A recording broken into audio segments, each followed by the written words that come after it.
삼성전자 주가가 최근 좀 많이 떨어지고 있습니다만은, 제가 2015년 이후 통계로 분석해 보니까요, 삼성전자 주가가 반도체 수출 금액의 한 3개월 정도 선행하고 있습니다. 상관계수도 0.76으로 굉장히 높게 나타나고 있습니다. 삼성전자 주가 하락이 물론 반도체 경기가 급격한 이축은 아닙니다만은 반도체 수출 금액이 정점을 쳤을 것이다. 이걸 예고해 주는 게 아닌가 생각됩니다. 여러분 안녕하십니까. 오늘 관세청에서 10월 1일에서 20일까지 수출입 통계를 발표했습니다. 내용하고요, 주가 관계, 그 다음에 주가를 전망하는 다른 경제 변수와 함께 좀 말씀을 드리도록 하겠습니다. 우선 10월 1일에서 20일까지 수출이 전년 동기 대비 2.9% 감소했습니다. 수입은 10.1% 감소했고요. 무역수도 상당폭 적자를 냈습니다. 그런데 수출이 이렇게 감소한 것은 조업일수가 좀 작았어요. 작년 1일에서 10일까지 조업일수가 13일이었습니다만은 올해는 12.5일로 0.5일이 적었습니다. 그래서 일평균 수출로 봐야 되는데요. 일평균 수출은 26억 2천만 달러로 전년 동기 대비 1.0% 증가했습니다. 일평균 수출 증가세도 많이 좀 둔화되고 있는 모습입니다. 저는 이달에 일평균 수출이 한 27억 5천만 달러 될 것이다, 이렇게 전망하고 있습니다만은 20일까지는 제 예상보다 좀 낮게 나왔습니다. 우선 품목별로 보면요, 조업일수가 작아서 그렇지만 전반적으로 수출이 감소하고 있습니다. 반도체만 36.1% 증가했고요. 승용차 3.3% 감소, 석유 제품 40% 감소, 선박 16.2%, 조업일수 탓도 있습니다만 전반적으로 수출 증가세가 많이 둔화되고 있다, 이런 모양이 나타나고 있습니다. 중기 추세를 보면요, 반도체 수출 비중이 작년에 15.6%였었습니다. 근데 올 1월에서 9월까지는 19.9%로 올라왔고요. 특히 9월에는 23.2%로 많이 늘었어요. 그런데 10월 1일에서 20일까지 통계를 보니까요, 반도체 비중이 21.7%로 9월보다 비중이 낮아졌습니다. 이제 반도체 수출 증가세도 좀 둔화되고 있다, 이렇게 볼 수가 있고요. 그 다음에 작년에 자동차 수출이 정말 잘 됐었죠. 그런데 자동차 수출 비중이 올해 줄어들고요. 전년 동월 대비 10월에는 아마 감소세를 보일 것 같습니다. 우리 자동차 수출은 절반 이상이 미국으로 가는데요. 미국 가게들이 그동안 지출을 너무 많이 늘렸고 소득은 증가 속도가 상대로 둔화되다 보니까 소비 여력이 많이 줄어들고 있습니다. 그래서 특히 미국에서 내구재 소비가 최근에 정체되고 있는 모습이 나타나고 있습니다. 그래서 자동차 수출은 감소세로 전환됐고요. 상대적으로 작년보다 비중이 꾸준히 늘어나는 게 선박입니다. 가장 중요한 것은 반도체일 것 같습니다. 반도체 수출 금액이 결론적으로 말씀드리면은 지난 9월에 136억 달러로 역사상 최고치를 기록했습니다. 그게 당분간 정점이 아니었을까, 이렇게 저는 전망하고 있습니다. 삼성전자 주가가 최근 좀 많이 떨어지고 있습니다만은 제가 2015년 이후 통계로 분석해 보니까요, 삼성전자 주가가 반도체 수출 금액의 한 3개월 정도 선행하고 있습니다. 상관계수도 0.76으로 굉장히 높게 나타나고 있습니다. 삼성전자 주가 하락이 물론 반도체 경기가 급격한 이축은 아닙니다만은 반도체 수출 금액이 정점을 쳤을 것이다, 이걸 예고해 주는 게 아닌가 생각됩니다. 물론 앞으로 계속 반도체 수출 데이터를 봐야 되겠습니다만 금액 기준으로 보면 지난 9월이 정점이 아니었을까. 문제는 얼마나 떨어지는가, 이게 문제인데요. 가게 보면 반도체 수출 금액이 줄어들 때 올 70억 달러까지 줄어들었어요. 저는 이 정도까지는 아니라고 보고 있습니다. 줄어들어 봤자 90억 달러, 그 수준은 유지하리라고 보고 있습니다. 그리고 물론 제가 가지고 있는 모델로 예측한 겁니다만은 또 내년 2분기 이후에는 크게는 증가하지만은 반도체 수출이 다시 증가하고 있습니다. 전 세계가 AI 혁명, 저는 이제 시작이라고 보고 있습니다. 앞으로 반도체 수요 많이 늘어날 거로 보기 때문에 금액 기준으로 보면은 조금 둔화되지만은 이게 극심한 침체는 아니다. 그리고 삼성전자 주가가 많이 떨어졌습니다만은 제가 반도체 수출 금액하고 삼성전자 주가하고 제가 회귀 분석을 해가지고 추정해 보면요. 삼성전자 주가가 지금 6만 원 밑으로 떨어졌습니다만은 이거 반도체 수출 금액이 이제 앞으로 줄어들더라도 삼성전자 주가가 한 20% 정도 가소평가된 거로 나오고 있습니다. 물론 삼성전자 요새 구조적인 문제에 많이 제시되고 있죠. 앞으로 저가 반도체는 중국이 따라오고 있고요. 그 다음에 파운드리는 TSMC한테 밀리고, 그 다음에 요새 HBM이라는 것은 또 일부 다른 회사한테 밀리고, 얼마 전에 한 신문 보니까요, 삼무원이라는 단어가 나옵니다. 삼성 공무원이라는 것이죠. 그렇게 삼성전자 동력이 좀 떨어지고 있다. 그런 거를 삼성전자 주가가 많이 반영하고 있습니다만은, 그래도 반도체 수출 금액이 앞으로 둔화되더라도 이런 걸 보려면 삼성전자 주가가 좀 저평가되어 있지 않느냐, 그렇게 생각하고 있습니다. 그 다음에 국가별로 보면요, 10월 1일에서 20일까지 보면은 미국으로 수출이 계속 증가하다가 2.9% 전년 동기 대비 감소했습니다. 물론 이게 조업일수가 감소했기 때문에 이거는 올말까지 지켜봐야 됩니다. 그러나 중국으로는 1.2% 증가했습니다. 중기거 추이를 보면요, 우리 수출에서 중국 비중이 2000년에 10%였어요. 그런데 2018년에 거의 27%까지 왔었죠. 그리고 그 뒤로 계속 중국 경제가 어려우면서 비중이 올 1월에서 9월까지는 19.3%로 많이 줄어들었습니다. 미국 비중은 2000년에 22%였어요. 2010년 무렵에는 거의 10%까지 줄어들었어요. 그러나 그 이후로 미국 경제 참 좋았었죠. 꾸준히 올라오면서 미국 비중도 거의 19%에 접근했습니다.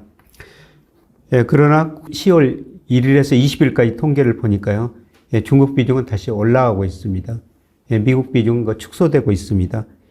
예를 들어서 10월 1일에서 20일까지 보니까 미국 비중은 17.2%로 9월까지 평균 19.3%에 비해서 많이 축소되고 있어요. 그런데 중국 비중은 10월 1일에서 20일까지 보니까 1월에서 9월까지 평균이 19.3%였습니다만은 무려 21.8%로 미국하고 격차가 이제 다시 벌어지고 있습니다. 저는 수출로 세계 경제 흐름을 판단하는데요. 지난 5년 동안 미국 경제 정말 좋았었다는 겁니다. 중국 경제는 나빴는데요. 그런데 9월, 10월 수출 통계를 보니까 이제 미국 경제는 소비 중심으로 성장세가 둔화되고 있다. 중국 경제 과거처럼 고성장하는 시대는 지났죠. 그러나 중국의 1인당 국민수 2019년부터 1만 달러를 돌파하면서 소비가 증가하고 있다는 겁니다. 그래서 우리 수출 보면은 하반기 내년에는 미국 경제 성장률은 상대적으로 둔화되고 중국 경제는 상대적으로 개선되고 있다. 그런 의미가 9월, 10월 수출에 나타난 통계에서 찾아볼 수가 있을 것 같습니다. 우리 수출 정보 중기적으로는 아세안하고 인도 쪽으로 꾸준히 늘어나고 있습니다. 일평균 수출하고 코스피하고 상관계수가 0.87이라고 계속 말씀드렸습니다. 우리 코스피하고 상관계수가 이렇게 높은 게 없죠. 근데 9월에는 일평균 수출 금액이 많이 증가했는데 코스피는 떨어졌습니다. 근데 10월 들어서 20일까지는 일평균 수출 금액이 좀 줄어들고 있습니다. 코스피하고 일평균 수출 금액을 가지고 평가해 보면요. 2021년 4월에 무려 40%나 가대평가됐고 그래서 주가가 많이 떨어졌죠. 그리고 저평가 영역에 들어섰다가 지난 7월 15% 코스피가 가대평가됐어요. 그리고 8월에도 한 5% 가대평가됐었죠. 그래서 제가 주가가 한두 달 조정이 올 것입니다. 이런 말씀을 드렸는데, 근데 9월 말 기준으로 보면은 일평균 수출은 금액은 증가했는데, 코스피가 감소하면서 9월 말 기준으로는 14% 정도 코스피가 저평가 영역에 있습니다. 그리고 지금 10월 20일까지 통계를 보면요. 지금 주가는 거의 제자리 걸음하죠. 근데 수출 금액이 10월이 9월보다 줄어들었어요. 그래도 코스피가 한 10월 20일까지 수출에 비해서 한 4% 가소평가됐고요. 이제 10월 말까지 일평균 수출 금액을 한번 봐야 될 것 같습니다. 근데 제 예상대로 27억 5천만 달러 정도 나오면은 지금 20일까지는 16억 2천만 달러인데요. 가소평가가 조금 더 확대될 가능성이 높습니다. 이런 의미에서 제가 앞으로 4분기에는 주식 비중을 늘려야 된다 이런 말씀을 드리는데요. 다른 지표 보더라도 저는 4분기가 주식 비중을 늘리는 게 좋다고 지금도 생각하고 있습니다. 장단기 금리 차인데요. 여기서 장단기 금리 차라는 것은 제가 10년 국제 수익률에다가 1년 국제 수익률 차이예요. 이게 기간에 따라 좀 다릅니다만 보통 이게 코스피의 1개월 선행합니다. 그동안 장단기 금리 차가 역전됐고 8, 9월 주가가 떨어졌죠. 그런데 9월부터 장단기 금리 차가 다시 정상화됐고요. 10월에는 그 폭이 확대되고 있습니다. 이거로 본다면은 10월 말 주가 지수가 9월보다 더 오를 수가 있고요. 그 다음에 11월 말 주가 지수는 10월보다 더 오를 수가 있다는 것입니다. 그리고 한국의 10월에 그 기준금리 인하했습니다만은 11월에는 유지할 가능성이 높다 그러는데 지금 물가 상승률이 1% 중반대로 많이 낮아지고 있고 우리 내수 중심으로 경제가 별로 안 좋습니다. 그래서 11월에 인하 안 하더라도 내년 초에 계속 인하하게 될 겁니다. 그렇게 되면은 단기 금리가 더 떨어지게 되는 거죠. 그래서 이 장단기 금리 차는 더 확대될 거라는 겁니다. 이런 의미에서 11월 들어서도 장단기 금리 차 플러스 정도가 더 커지고요. 12월 주가는 더 오를 수도 있다. 이렇게 볼 수가 있습니다. 그 다음에 HP 필터로 여러분한테 제가 이 추세를 구하고 추세에서 2로 벗어나면 리스크 관리를 좀 하십시오. 밑으로 벗어나면은 주식 비율을 늘리십시오. 계속 이런 말씀을 드리고 있습니다만은, 지난 7월 말에는 5% 이상 2로 벗어났어요. 그런데 9월에 주가가 많이 떨어지면서 또 5% 정도 밑으로 벗어났습니다. 그래서 시간이 가면은 다시 그 추세에 접근해 갈 거라는 겁니다. 그래서 이런 의미에서 제가 4분기가 주식 비중 늘리시는 게 좋을 것 같습니다. 이런 말씀을 드리고요. 그 다음에 경상수지 가지고 우리 코스피를 전망해 보면은 물론 기간에 따라 저희도 시차 상관계수가 달라요. 그러나 2008년 이후로 데이터를 분석해 보면은 경상수지 3개월 이동 평균이 코스피 한 5개월 정도 선행을 합니다.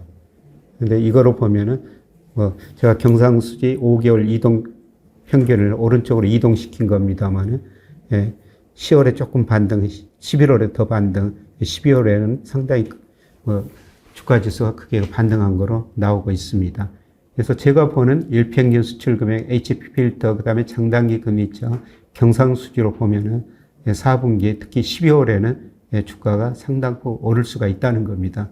이런 의미에서 제가 4분기에 주식 비중을 늘려가시고 기다리시는 게 좋을 것 같습니다. 이런 말씀을 드렸습니다.